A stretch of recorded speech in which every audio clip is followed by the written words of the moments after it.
So we have another scientist today. One of our favorites is Dr. Buckmaster. She's going to be talking to us about the Homes for Animal Heroes, which is really poignant after this last presentation. Rehoming the heroic dogs who have helped us treat and cure diseases. I'm a mess, I'm sorry. My goodness gracious.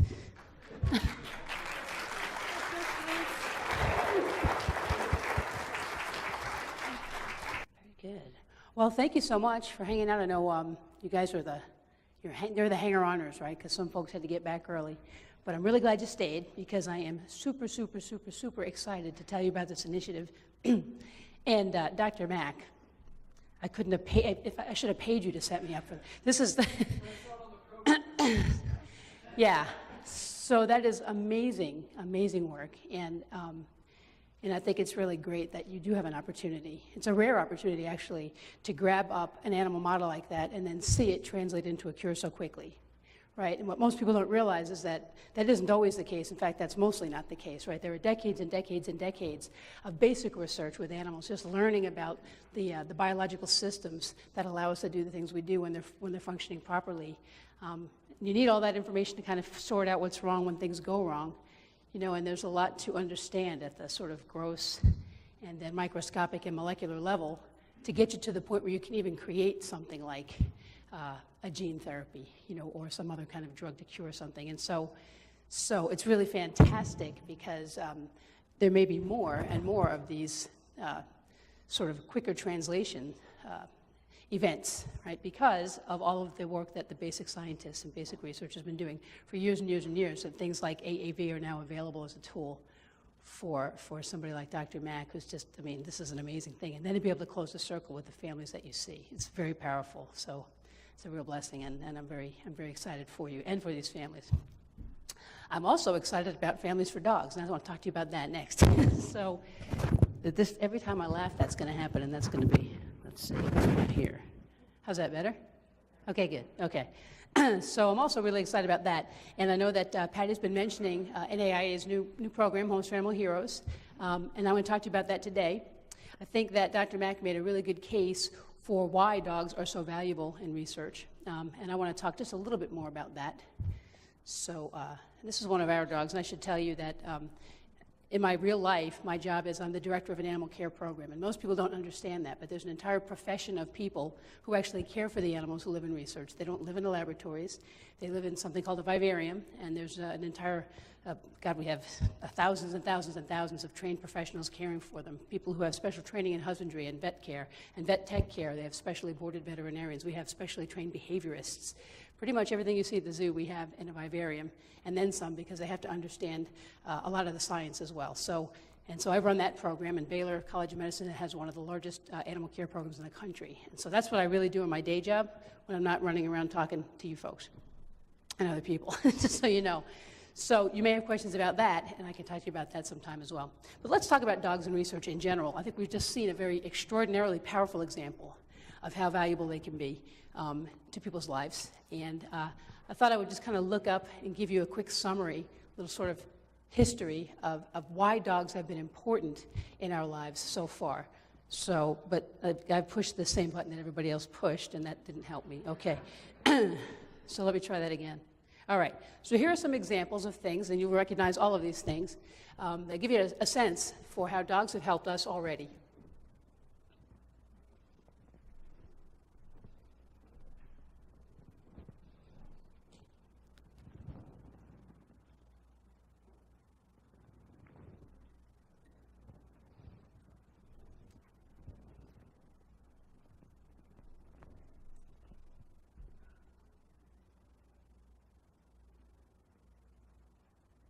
And I guess I will soon add myotubular myopathy to the list, right? So these are just, I mean, I could have gone on and on, but I thought that was enough, right? People always say, well, why are dogs necessary? That's why. Now, here is an example of the ways by which dogs have helped other dogs. A little summary.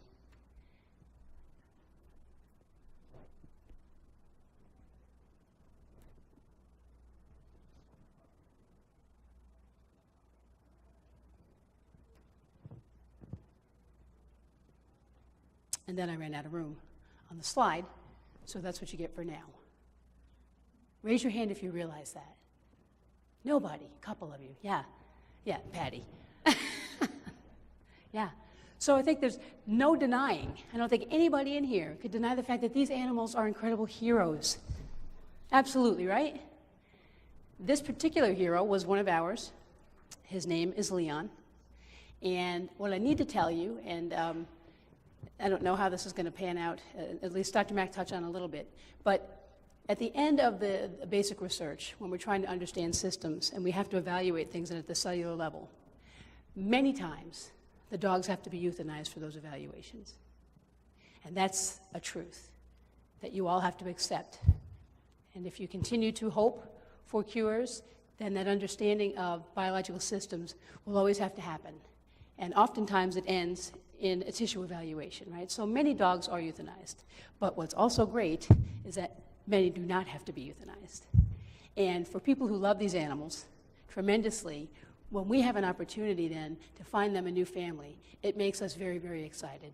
And there are many cases when that's possible as well. And so this was our Leon, and he was one of those dogs who did not need to be euthanized. And he went home with one of our graduate students.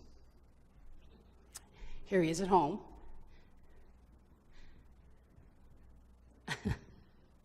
That's not the cutest yet. That's the cutest.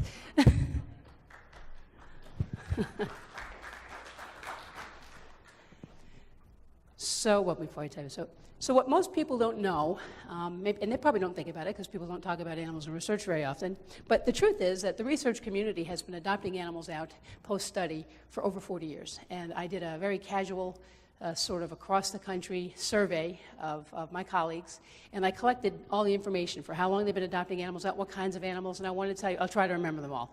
Rats, mice, ferrets, guinea pigs, hamsters, chinchillas, pigs, mini pigs, goats, cows, horses, a skink. I don't even know what a skink is. Skink was on the list. A tarantula was on the list. I would never adopt a tarantula.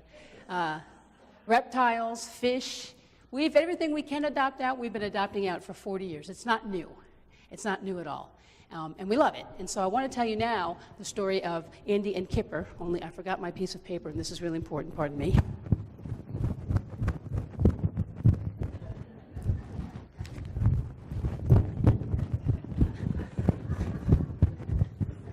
Okay, smooth.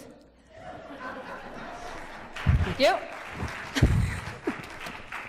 All right, I want to tell you the story about Andy. So Andy and Kipper are dogs that were living in living with a group at a veterinary vet tech student. It was like a vet tech school, is what it was, right? And this school had an adoption program, and not just internally, like many do, but actually an established adoption program with the public. And the public knew about it, and they always looked forward to adopting these dogs from this school. And this particular institution had been doing this for about 30 years, and it was very well known. Now, these two guys were buddies, and they hated to be apart, and they just were in love with each other. And I know that many of you have had dogs like that. And so when it came time to find them homes, the adoption coordinator was very concerned about having them separated. And she was absolutely, adamant that they be adopted together, right? So they waited, and it was really hard to find someone who wanted to take them both. But then finally, they were approached by a couple who said they wanted to adopt both of these dogs together, right? And so they were just ecstatic. They were sort of a newly married couple, and they were young, and they had another dog, and they were all excited about this great family they were going to have, and they came and they met Andy and Kipper, and it was really, really sweet. And they getting ready for the new parents to come, the new owners to come the following day. And I want to just read you the note, because I've spoken to these people directly about this whole thing, that the adoption coordinator wrote to Mark and Kate. That was the couple. She was so excited. This is the night before. Hello, Mark and Kate. As promised, I wanted to send you some additional information regarding Andy and Kipper's adoption. We are all so happily surprised that you have decided to open your hearts and home to both boys, and we are thrilled that they will have a big brother like Benson to show them the ropes. And then she included a whole bunch of details to prepare them, details about feeding and what food they were on to transition them, that they should have harnesses because they may be spooked outside, they haven't really been out in traffic before, right? How to crate them, recommendations for housebreaking, and just a whole slew of handouts, a whole package for them. As I said, they've been doing this for 30 years, right? Thank you again for giving Andy and Kipper a loving home together. Precious, yes? And then, on May 29th, they came in, Mark and Kate came in and took them. And there it is, happy story, very happy. And then 5 days later, this was on the website of the Beagle Freedom Project's social media thing there. So this is right from their page. These are the same two dogs. They were renamed Isaac and Snuggles. I will also tell you that I gave pseudonyms to the dogs originally because the institution is so concerned about dealing with this group, the Beagle Freedom Project, that they didn't want me to even share the dogs' actual names. Anyway, they were renamed Isaac and Snuggles, same two dogs. And this was about maybe 5 days after Mark and Kate came and got them. And what they had done effectively was adopt these dogs under false pretenses, violate their contract, and hand them over to the Beagle Freedom Project. This is, well, I'm sorry? Well, so the legal counsel, the question is, did they sue them? And the legal counsel said, we do not want to mess with these people because they're dangerous. And so what we want you to do is close down your adoption program instead and euthanize dogs from now on. And we were able to convince them not to do that. But yeah. But this is the result of this. And this is one of there's several examples of this, and three I know of in excruciating detail. In any case, about 5 days later, this was posted all over the website, the Beagle Freedom Project website, their first East Coast rescue. And this is the post, the actual, no, I can't get the pointer thing to work, by Kevin, which one's the pointer? Red at the bottom. Not, okay, right, here we go. Yeah, so this Kevin Lean is their social media person. So this is June 4th, just about 5 days later. Anyhow, this is the actual text from the website. I'm going to let you read it.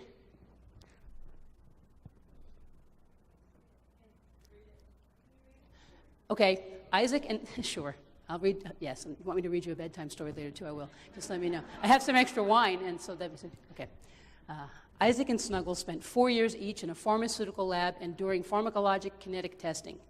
Both boys arrived to us with worms and skin rashes. After their years in the laboratory, they were sold to a veterinary kennel where for a couple of months they were used to teach students how to handle and care for laboratory animals.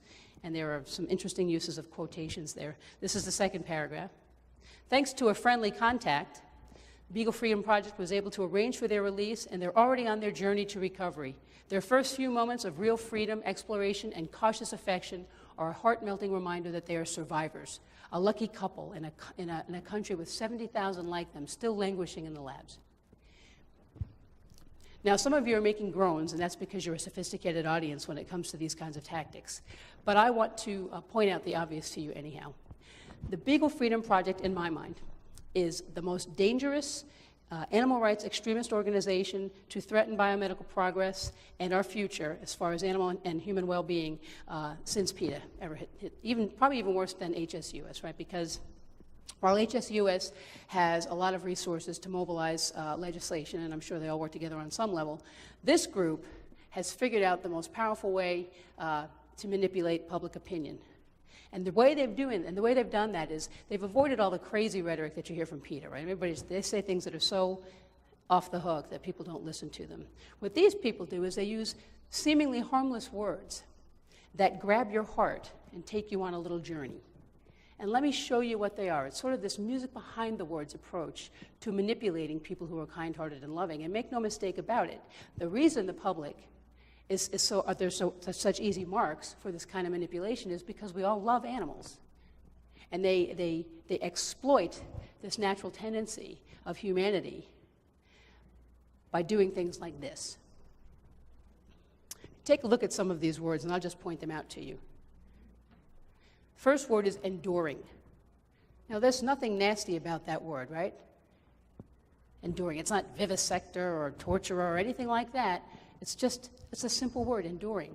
But what does it make you feel? For years, each in a pharmaceutical lab, enduring pharmacologic testing. What does the word enduring mean? It's a suffering, enduring. Enduring is like something like, oh, I got to go through this horrible thing, right? It's a very powerful and yet harmless word. And this is important because to the general public, these people don't seem crazy. They seem what? Caring and compassionate. Fabulous, right? Look at this. Oh, then they talk about worms and skin rashes. Now, you're a dog people, and I want you to look at this shiny, fat dog. Right. I will also tell you that I was on the phone with the veterinarian, and we went through the health records. There's no such thing as worms and skin rashes. But this is another thing they do. Once they reel folks in, and they have them, and these people believe them, then they can just flat out lie. And they do this sort of thing all the time. Right. Another word, they were used to teach students how to handle and care for, in quotes, laboratory animals, also in quotes. Quotation suggesting what? Yeah, that they don't really care, and this laboratory animal business is just to point out that they're not, being treated like other animals. So these are really subtle, normal words that they have invoked a lot of emotion into in the way that they've used them. Now here's the second paragraph, and for those of you who can see it, why don't you tell me what the first word is? What is it? Release, exactly, right? If you're able to arrange for someone's release, it implies that someone was released from what? Prison or something else, some other bondage, right, any of these things, right? So these are really subtle terms meant to invoke some really intense visual imagery, and of course they go and take some liberties in that regard as well. I'll show you. They're on their journey to recovery.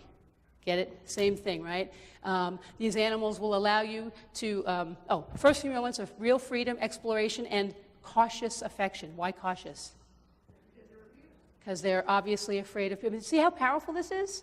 It is no mystery for why they're reeling in people and money like it's going out of style. And of course, there's 70,000 still like them, still languishing in the labs. Now, as I said, this is right from their website, so I want to show you the next line, right from their website. Isaac has been adopted to a family in Maine and has already made incredible progress. Snuggles is currently with a foster family in New York and is also doing well. They separated them. They separated them. These people don't care about these dogs, and they don't care about rehoming them. What they care about is using them as props for an agenda that is very harmful to human and animal well-being, and it has nothing to do with anything more than control and profit, period. Just like every other group we've been talking about for a long time. And they're using our dogs as props to exploit and lie to the public, to get their way. Another example, after I have a drink. What's rather disingenuous here is this was, 5 days after they picked them up, and they say that they're already making incredible progress. Yeah, so she's pointing out that it's sort of disingenuous. They're saying it's only been 5 days, and yet they say they're making incredible progress, and they contradict themselves all the time, right? If they were really in such horrible condition, then they wouldn't look so fat and shiny 5 days later, and you couldn't, but the public isn't paying attention to that. It's those powerful words, enduring, right? Released.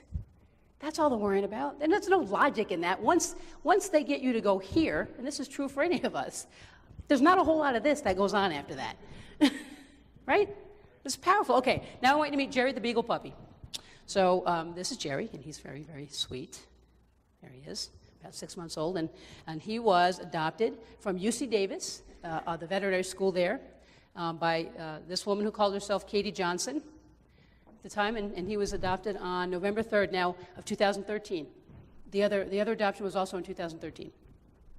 So in Jerry's case, he was a puppy at UC Davis, and so UC Davis has a vet school, and every 2 years, for years and years and years, and he might have been the 90th puppy adopted by this time, they bring in 2 young puppies, and they anesthetize them at some point, and they use them to demonstrate how to do an EMG, right? So the vet students don't actually even do it, but they use them to demonstrate this EMG procedure while they're anesthetized. And then while they're down, they neuter and spay them, and they get them ready for adoption. And again, they had a very well-established adoption program with the public, and so the public was always very excited because they get these puppies at about 6 months of age, and they never had a problem placing them, and everything was great.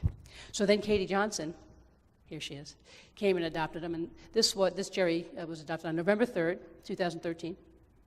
The very next day, November 4th, 2013.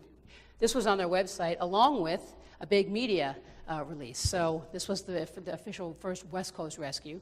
And they took Jerry, and this was at the California Capitol building outside, and they had the news there, and they had the cameras rolling, and then this thing went all over the place about how they rescued and saved Jerry. And of course, I'll just read it to you for those of you who can't read it. Meet Jerry, a 6-month-old beagle puppy just freed from the U.S. Davis Laboratory. Jerry spent the entirety of his short life as a test subject, never getting the chance to play or even smell fresh air. He's a silly, sweet little guy who's loving his new life. What are the hot words? Freed. Right, test subject. Never got the chance to play. It's a puppy. Puppies will play by themselves if they have to. They play all the time. His entire life, yes, right. Okay, so I think you see where we're going with this. So it turns out that this Katie Johnson is actually Shannon Keith, and I want to introduce you to Shannon Keith. Raise your hand if you know of her. 1 or 2 of you, 3 of you. Okay, well, get ready to meet the devil.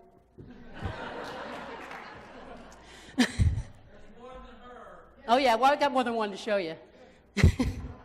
All right. Here's Shannon Keith, and she's actually a very, very smart woman, and she's attractive, and I think that helps her be engaging and grab people's attention. But here's a little about Shannon. She's been at this for a while. Okay, sorry about that. All right, so here's Shannon. She's an animal rights lawyer and activist. She also directs and produces documentaries.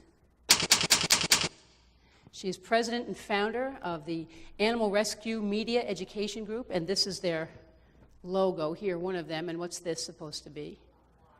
A lock that's been what?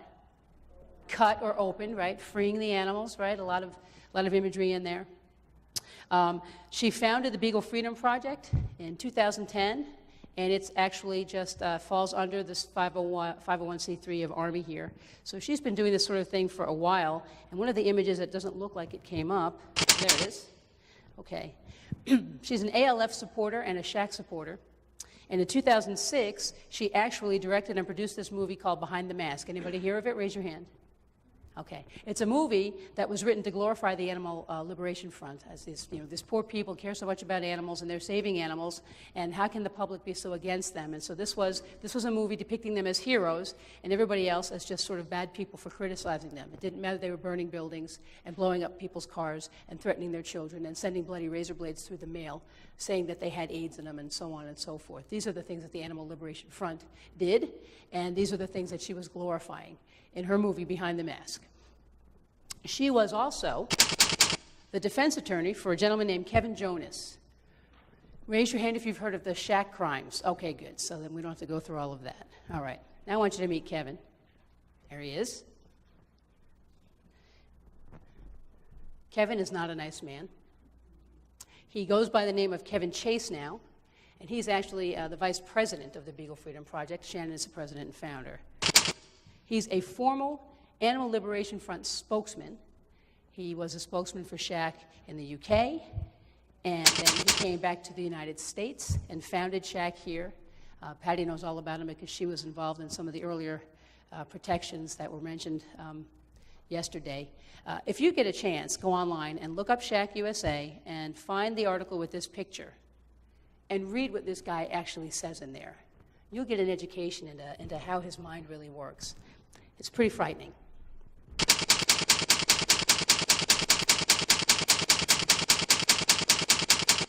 He's also a convicted felon who did all of those things, right? So because of his involvement in SHAC, he was pretty much, he and his colleagues were terrorizing folks using the internet.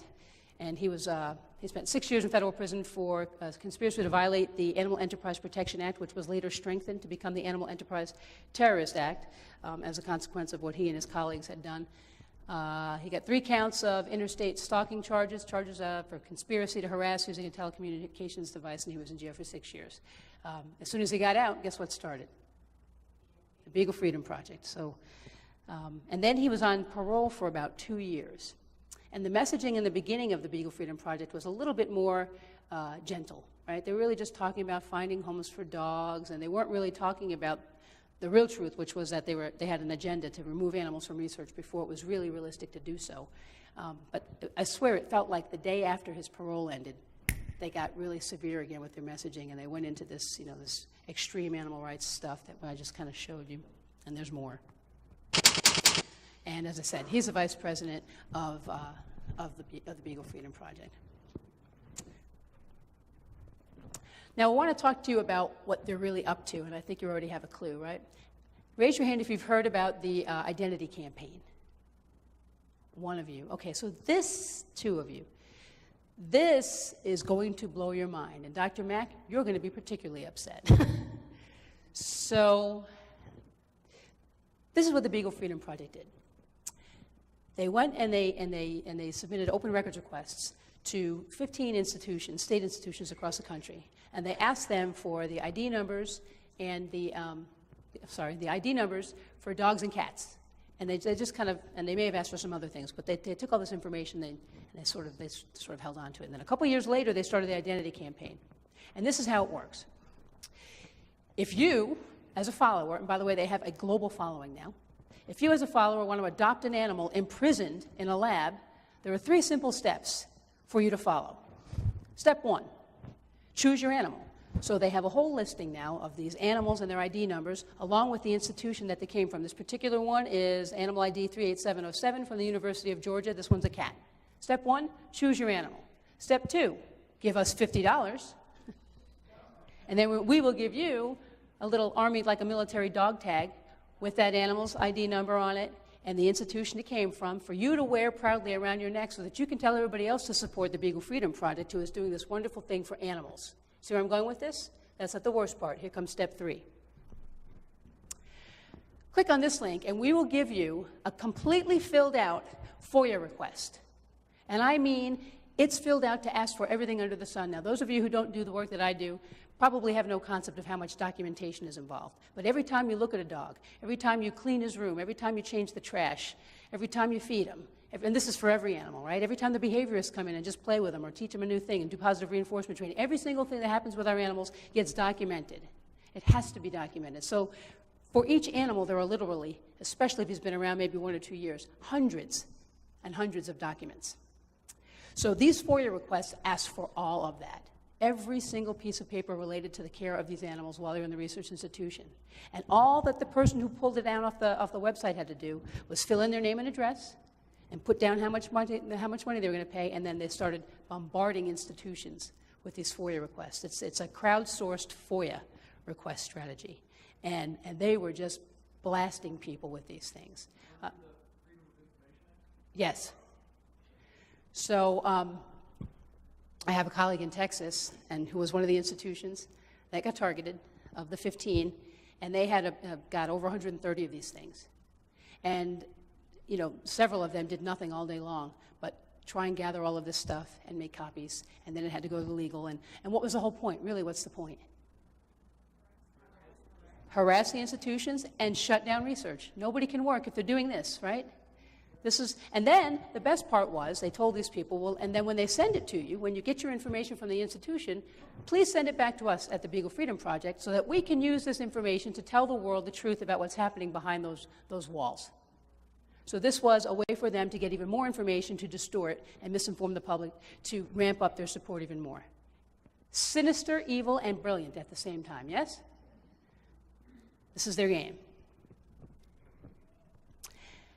Here is another shot. This one's from their Facebook page, and they're talking about their identity campaign, and I will tell you that about 900 animals were up for adoption. I believe they adopted them all. Actually, there were people who didn't understand. It was meant to be a virtual adoption, but because they weren't exceptionally clear about it, some institutions actually got calls from people demanding their dog or cat. When can I come get my cat or dog? And then the institution had to tell them that they couldn't have a cat or dog, and then that created more. So this just went on and on. They were getting harassed from multiple angles, right? This is right from the Facebook page. It says, with your help, we can use this information to tell the stories of the dogs and cats who are languishing in lab cages at this very moment. And then they show this picture, and I wish that Dr. Carter Corker was here right now so she could tell us all about how this dog would never, ever be seen in an American research institution. This is a picture from I have no idea where, third world country or some shelter somewhere, but absolutely not from a research institution. We're not allowed to use wood. We're not allowed to have porous surfaces that can be chipped. Dr. Mack, step in and let me know if right. There's no resting board for this animal, and he looks like there's something wrong with him. He has mange or some other problem. They intentionally use a picture that has nothing to do with dog and research because they want to convey this message up here at top, and I know you can't read it, but it says basically 65,000 dogs, 20,000 cats are being abused in laboratories in the U.S. right now. Send us some money and help us stop the violence, basically. And then they show you this picture, right? And people send in all kinds of money. If you go to their Facebook page and don't like it, just spy. Don't bother. It won't do you any good. Trust me. It won't do you any good to put comments in there. Sometimes people will put something reasonable in there, but it doesn't take too long until they just get run out of there, right? The money that comes pouring in is unbelievable. And that's because deception pays, and I just told you why, right? Kind, loving people are easy marks for this kind of deception. If they don't have any other real information to compare what they're hearing to, and the research community, and no one else has really gotten out and given them the truth, and all they're hearing is this, what do you think they're going to think? Of course they're going to think this is true. And if you didn't know better, you'd be spending the money too. And if I didn't know better, I probably would as well, right? So this is not the public's fault. It's our fault for not educating them. But we're going to fix that, my friends, and that's what we're going to talk about right now. Well, in a couple seconds. First, I want to tell you how well deception pays. I went and got a hold of their 990s, and this group started in December of 2010. By 2011, they already brought in $1 million. $500,000. And then they brought in about the same in 2012. And then something interesting happened in 2013. They doubled their revenue, kept it at about $1 million in 2014. And then in 2015, they went up another $500,000. Now, I think 2013 is an interesting year, don't you? Doubled their revenue.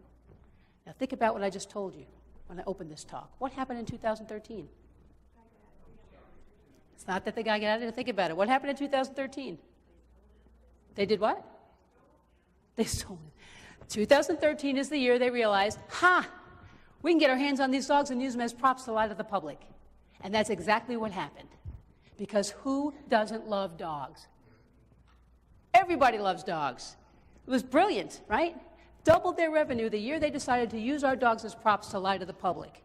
Now, imagine what would happen if we presented our dogs to the public and told the truth about their heroic lives and the heroes like Dr. Mack and others who are changing the lives of families and pets all over, right? Dogs are really powerful. That was the draw.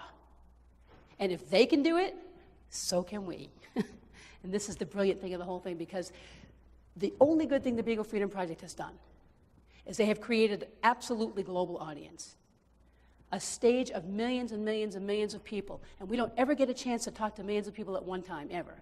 They've created that by using our dogs. Now imagine if we upstage them. And we hold our dogs up as the heroes I just mentioned, and we tell the story. And for the first time, we get to stand in front of an audience of millions at one time. That's unprecedented. Unprecedented.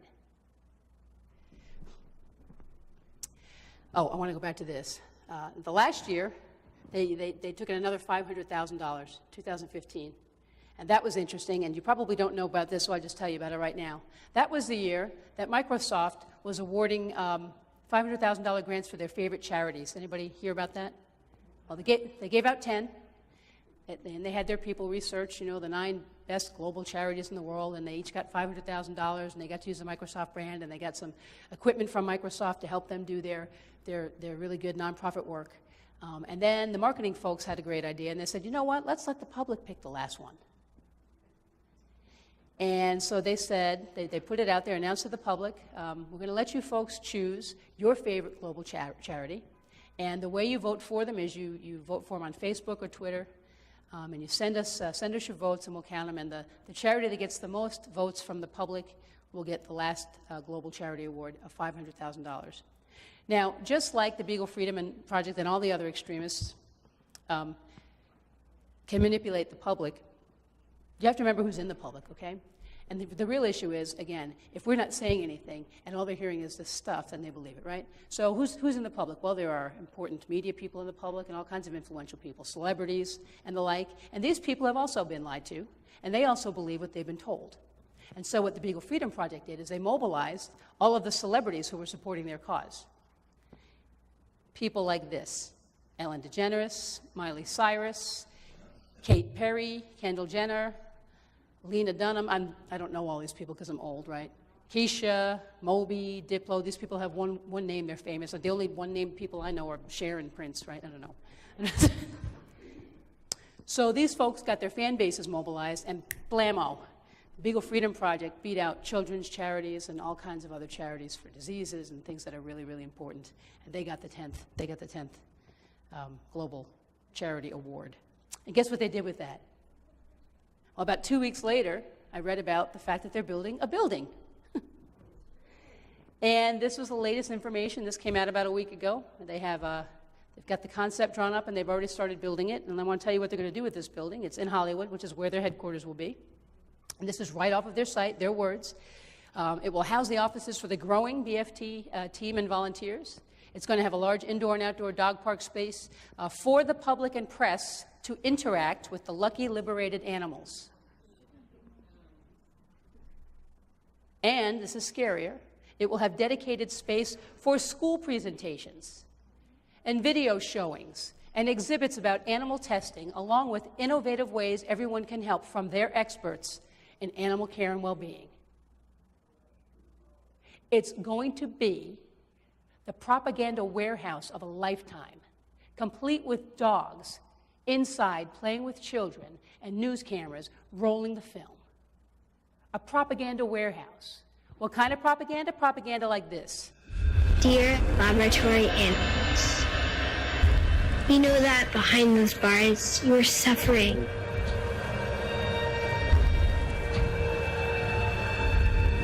You might think you're alone in that cold metal world, but you have not been forgotten.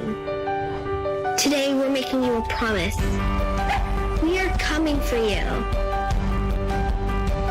Right now, there are thousands of people fighting for you. Our identity campaign has already produced lawsuits and exposed your story to the world. Right now, in state capitals across the United States, we are forcing these stubborn labs to free you, even if they don't want to. And right now, your story is being heard across the world, online, on TV, and in newspapers. Millions have seen your brothers and sisters touch grass for the first time. You might be stuck in a cage far away, but nowhere is too far. In 2015, we traveled over 110,000 miles rescuing other animals just like you. And while you're waiting in that cage for us to come, know that we have thousands of families eagerly waiting for you. And when they wrap their arms around you, they will show you what love is like. And we will not stop until you are safe in our arms. And we have already rescued over 500 animals from laboratories. And we are trying to free you next. In 2016, your cage door will open.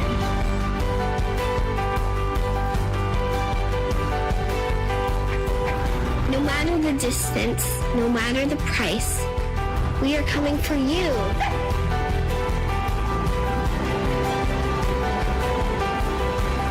Love from the Beagle Freedom Project and supporters everywhere.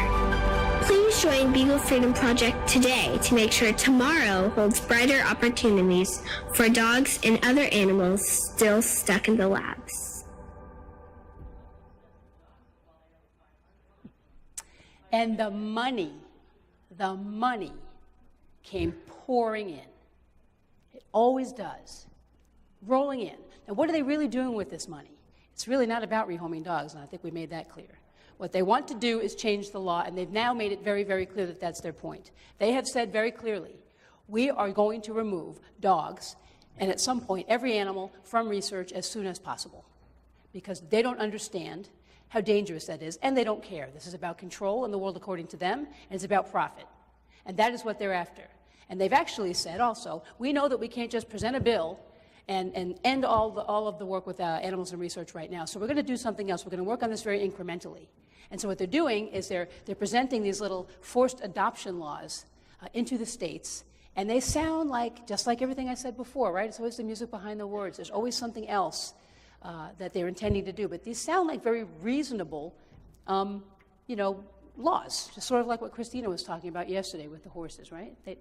They frame them so they sound really reasonable, right? These forced adoption laws are basically what they're saying is that what we're going to do in your state is we're going to make it a law for you that when your studies are done, you have to offer those animals up for adoption. And they're all a little different. Every one of them includes offering them to a rescue organization or some sort of 501c3 nonprofit. And who might that be, do you think, in their mind? Them, right? So they have more. But they can use others. Sometimes you can just adopt out independently. But the law is there. Now, the thing is that the laws don't account for liability, right? So some animals may not really be suitable. Maybe they're aggressive dogs. I mean, that could happen to anybody, right? Most of our dogs are pretty social. We don't have too much of that, but it could happen. And so there's none of that is built into there, and the institutions aren't protected in the least. And so the institutions are concerned. But actually, the truth is, this is really not about adopting dogs out and finding homes for them after study. The real point of this is because once it's a law, then they have a hook in the universe and they can start bombarding them with questions, right? Well, how come this dog didn't get adopted? Or how many dogs do you have right now? And what are your eventual plans? And it's just another hook now, another opportunity for them to harass institutions and interfere with research. This is really what they're up to, okay? How far do you think they've gotten with it? Have you heard anything about it? Okay, there was a bill pending in New Jersey, but it didn't go anywhere. There was a bill pending in Illinois, it didn't go anywhere. They're both going to go somewhere. There is probably not a state these people are going to introduce this law to that it isn't going to eventually pass unless we do something very proactive and very aggressive. We're going to talk about what that is in a second.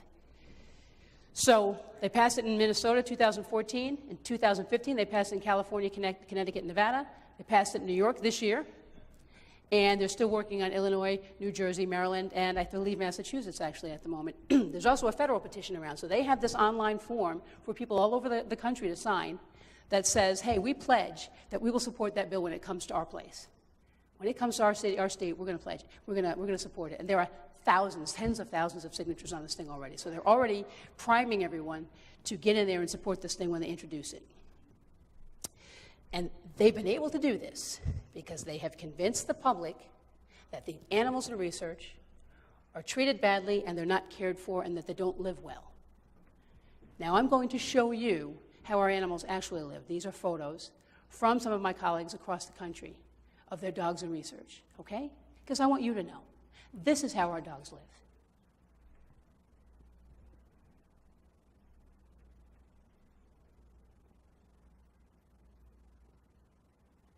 Socially housed,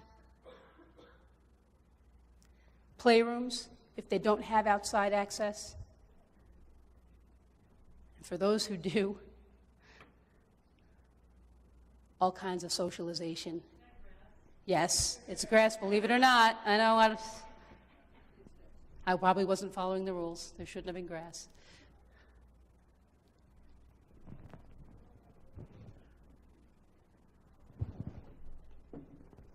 Now, this sounds really, really bad and really, really gloomy. But what if I were to tell you that it didn't have to be like this?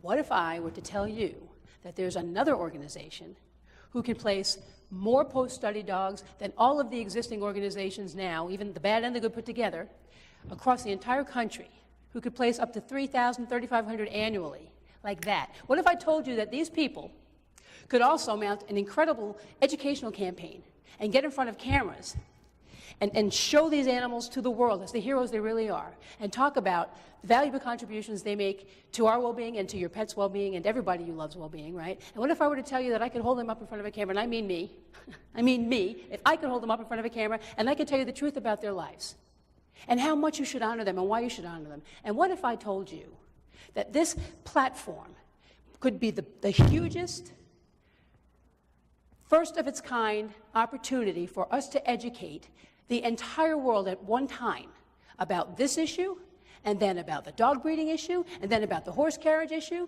and then about the GMO issue, and about every other issue? Because once we get to the public in a very, very giant way, and we get them to start reconsidering the garbage they've heard from these people, they're going to start questioning every other thing they ever heard. But you've got to get the audience first, right? This is the truth. And it's so simple. It's so simple. All we got to do is upstage them. We don't have to recreate the wheel. Look, the one thing they're good at is being manipulative, right?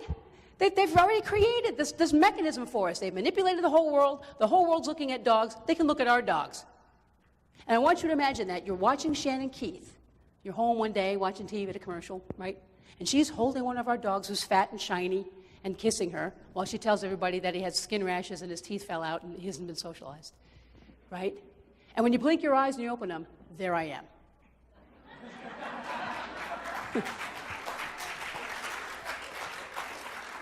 And I'm telling you the truth. And I'm talking about all of the people who love animals. Everybody in this room. Once we have the stage, we all get a chance to get on it. Do you see that? We're talking to 100, 200, 400, 500 people here and there about our separate issues, and this has come up in this conference as well. Come together. Well, fine, we can all come together, but we have to have a place to go. And this is the stage. What if I told you there was something like that in the works? Would you be excited? Would you support it? Do you realize how urgent it is? Good, because it's here. National Animal Interest Alliance, who's been honoring us and everybody in our community who treasures the human-animal bond like no one else in history, has supported the very first of its kind Homes for Animal Heroes initiative. This will be the first nationwide rehoming network for research animals that will truly partner with research institutions and tell the positive story about the research and the well-being that all of us deserve. The very first. Yeah. It's unprecedented, and it's very, very powerful. And it's here, and we're official. So we've been working on it for a couple of years. I will tell you that it's very hard to raise money. We were able to raise enough, though, to hire some really fantastic help. And I want to introduce to you our Homes for Animal Heroes team right now. Naturally, Patty Strand, who is, as you know, NAI president and founder, and also co-founder of Homes for Animal Heroes, who has just been incredible. I actually approached her a couple years ago and I said, hey, I want to talk to you about this opportunity to turn this whole conversation around, right? And leverage the truth about our animals with our animals, right? And give the world, the truth and create a platform for all of us to get on. She said, I think it's a great idea. Come crash my board meeting. Sorry, board members, but that is how it happened. And then they agreed to listen to me. And I crashed, and we put this together. We started raising money, and as I said, it's been really difficult, but we did raise enough to hire this amazing young woman, and some of you have met her at this conference right now. This is Kelly Brisby, and she's, yeah.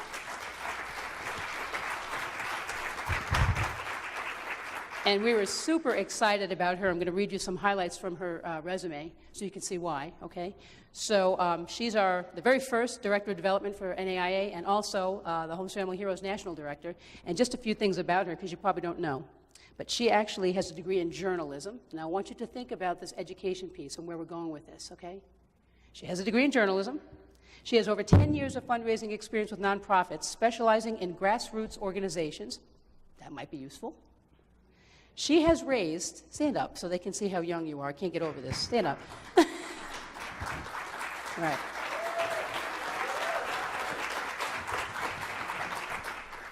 That young person has raised hundreds of thousands of dollars already for causes supporting education, homelessness, literacy, suicide prevention, cancer research, prenatal research, and animal welfare.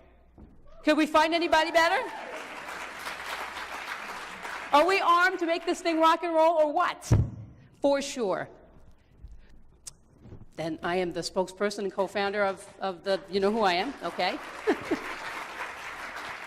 This young woman, I'm the chair of Americans for Medical Progress, and Paula Clifford is our executive director, and she is just as passionate as the rest of us, and very excited about doing everything she can to help us get this thing rolling. So we're getting help actually from other advocacy organizations as well, because everybody is starting to realize that this is the action item that's going to create the change we're all looking for. It's the thing that's going to allow us to turn this thing right around and get the truth out to the public. So it's very exciting.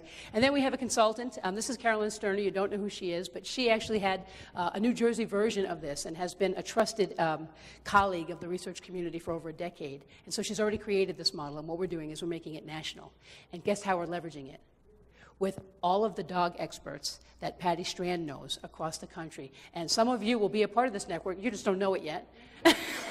And we're really hoping you're interested because we need dog experts to help us with this. Now, there are two among us, and I'm not going to use their last names, but we are getting ready to launch this very soon. We're hoping to actually place the first dogs in January, and we're going to do that in Missouri and Illinois. And two of our regional coordinators are in the audience, and that's Michelle and Pat. So we're really excited that they are here. And we've already started putting our paperwork together. Kelly's got almost all of it finalized. We have insurance. We have a PR firm. We are ready, my friends. Now we just need you. Now we just need you. These dogs are in places that Patty already has talked to certain folks. And this is where we are now. And this is where we'll be soon. I like this guy on the surfboard going to Hawaii. It's very, very exciting. It's very exciting, and it's really an opportunity for us, a huge one. So the conversation with the public has actually already started. About a year ago, I started a Facebook page, and this is actually another picture from a research institution of two dogs playing with each other in a playroom. I started the Facebook page, and we started the conversation. I started posting pictures of animals, dogs, and actually in research institutions on the Facebook page. And I also started collecting stories from colleagues, right? So stories of colleagues who have adopted dogs that were parts of studies before. And then I tell the story, right? Well, this is so-and-so. I tell whatever the dog's name is. This is so-and-so. And this is the contribution that so-and-so has made to your life, and this is the work that so-and-so was involved with. And you get to read all of these stories. And lots of people get on and have all kinds of really great comments. I know Jackie's on there all the time. And we've been challenged. There's been some folks who get on and say, I don't believe in this. And the whole point of this is it's educational. And so I urge you to get on there at some point and look down, especially to the older communications, when we're really having a lot of active conversations about all of these things. The goal is to not be insulting or angry. Remember, these people are just kind, loving people. They just don't know the truth, right? And we don't have to trash somebody else to tell them the truth. We just have to tell the truth. The truth is on our side. And the truth of our work is love-based. That is not true for the extremists. The truth of our work is love. It's easy to talk about love. I could talk about that all day long. And that's what I do. And so I get on these threads, and I clarify what's going on, and I give as much detail as possible. This is an unprecedented opportunity for full transparency while maintaining the anonymity of the institutions doing the work. And this is what we've been waiting for a long time, because they're still too afraid to come out themselves. So I encourage you to check those out. Just give you a couple of examples. Here is actually one. And by the way, you can't post on there yourself, because some of my colleagues get so excited about this that they can't wait to get on there and talk about which institution they work in and what the name of the animal is, and and they're not allowed to do that because we don't want that for the institutions, right? We're trying to protect their anonymity so they don't have to be vulnerable. We will tell their truth for them, right? It's an amazing opportunity. So you have to personal message me your photos and your stories, and then I'll make sure that there's nothing in there that implicates anybody, and then I post it. And then I deal with the conversations. And so when you go there and you're trying to figure out, well, who is this Homes for Animal Heroes person talking? It's me, but don't tell everybody else. Well, except for everybody now who watches this video, who will also know. So this is a post that came through from one of my colleagues, and these are animals that are in the facility right now, and there are great pictures of dogs and cats and monkeys from her institution on there. So those are animals in research institutions right now getting loved on by the people who adore them, and I was at this facility. They just really goo over these animals. This is a dog who was adopted by Kim, and he was part of a study about regenerating that related to regenerating damaged nerves, and he actually got some benefit from it, and he's doing really well, and she talks about that here. These animals were in a vet school, and they were part of studies related to flea and tick meds, right? So there are a lot of stories in here about the animals actually helping other animals as well. And lots of discussion, lots of great pictures, and lots of discussion in there. So I encourage you to go there at your earliest convenience, which is, by the way, right now. If you have a smartphone, please take it out, because I have to ask you to do something for us. Support starts now. Here we go. No, get someone else to type for you. All right. Take your smartphone out. Go to Facebook, please. I'm going to give you a few minutes, because I really want you to do this. In fact, I'm going to come around after this and make sure you do it. Okay. Because I'm pushy like that. We are closing in on 12,000 likes, and I'm really excited about that because it's only been a year, and that's a pretty big deal. I can tell you in some of my other research advocacy organizations who have had sites up for 5 or 6 years that when you put all of their numbers together, they still don't have 12,000 likes. So this is telling, right? This is telling. It's not like the likes that NAIA has, which is, ridiculous, off the charts, but it will be, all right? And I really want to get past 12,000. Okay, so once you like the page, there should be a line in there that says, invite friends to like this page. And if you don't see that, well, if you do see that, click on invite friends to like this page, and then all of your friends are going to come up with little independent invite buttons. No, you can't select them all for some reason, I don't know why, so just start clicking. And keep clicking while I'm talking to you, and don't stop clicking, because I'm going to come and make sure you're clicking, and I'm going to finish clicking for you if you didn't click. All right. If you don't have something that says invite friends to like this page, then click on the number, the actual number of likes that are recorded there. It should be something like 11,900 something. If you click on that number, then the invite friends link comes up. Okay, and if you can't get it, I'll help you get it after. But start clicking. Click, click, click. That's all right, I'll help you. Just keep clicking. No, you have other friends. Click. Click.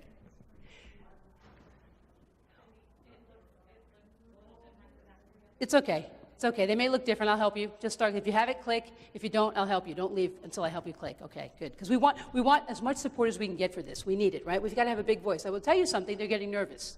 They know we're at this, and they know we're going to do it because they're following us around and doing nasty things. They've hacked our wiki page. They, we think, responded to a forum I had written with a topic by sending porn, really classy stuff like that. Now, if they didn't think that we were going to pull this off, do you think they would bother? No. They know we're going to do it, because we are going to do it, because the time is now. We have for the first time in our lives, we have this unprecedented opportunity to have a worldwide stage, a global stage, to talk to everybody about this, okay? It's time to correct the misinformation and turn this conversation around, and for the first time ever, truly educate the public about everything we do with animals and the power of the human-animal bond, and for the first time in the world, get them to appreciate the fact that they're currently working against the thing they love more than anything else in the world, and that's animals. And we can still help them undo that, as long as we can get in front of them. Most people do not realize that animals are still used for testing. The industry keeps it as a very, very dirty secret. And I'm not exaggerating when I say that, they slam them against the wall, they punch their faces. This isn't just about testing, it's about the way that they're treated. It's exactly like solitary confinement, except for the fact that they hear the screams of what's going on outside. When these laboratories close down or have no longer any use for these dogs, they are killed. Then on May 20th, 2014, Beagle Freedom Project helped to pass the Beagle Freedom Law in Minnesota. The world is taking note, and our message is spreading. In 2015, it is our hope that more states follow suit. All those in favor say aye. Aye. Opposed? Motion adopted. Our identity campaign has already produced lawsuits and exposed your story to the world. Right now, in state capitals across the United States, we are forcing these stubborn labs to free you, even if they don't want to. Heavenly, that's what you are. You're burning me like a shining star. How am I supposed to be the king without you? Oh, it's true, yeah. Everyone is just the same. They love me, but I can't say there's been no one brighter than you. I can't deny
Yeah.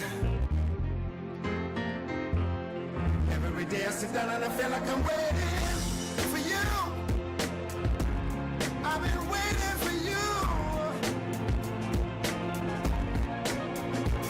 For you. I have been waiting. I have been waiting for you.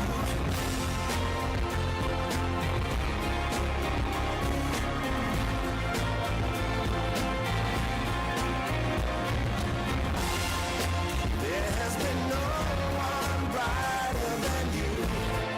I can't deny these things I do. Feels like the world will stay calm. I have been waiting. I have been waiting for you. I have seen no light brighter than you. And I can't deny these things that I do. Feels like the walls would stay. Yeah. I have been waiting. I have been waiting for you.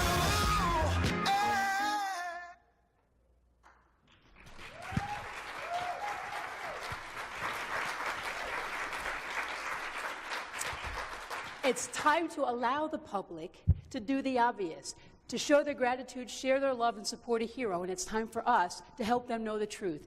This is the action item, the turning point. Thank you for your attention, and let's do this.